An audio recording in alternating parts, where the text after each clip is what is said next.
আমার প্রথম রিমান্ড ছিল 9 দিন। রিমান্ডে আমাকে এটা বলতে গেলে অনেক কথা আছে।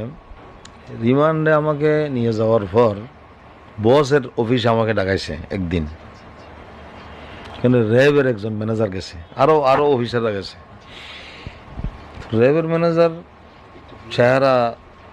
চেহারা দেখতে একটু লাগে ছাকমার মতো, কিন্তু সেই বেশি রাগী। সে নিজেই বলছে, তারা তো প্রথম আসামি বলতো আমাকে, 2 দিন পর্যন্ত আসামি বলছে। এরপর আলহামদুলিল্লাহ হুজুর হুজুর বলা আরম্ভ করেছে।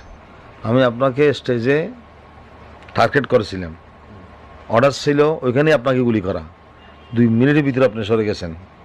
এখন কিন্তু স্যার চাই নেই, এখন আমি ডিএবি অফিসে আপনাকে রাখবো না, এখান থেকে আমাদের র্যাবের অফিসে নিয়ে যাব। বসের কাছে আমি অনুমতি চাই, উনি যেন আমাকে অনুমতি দেন আপনাকে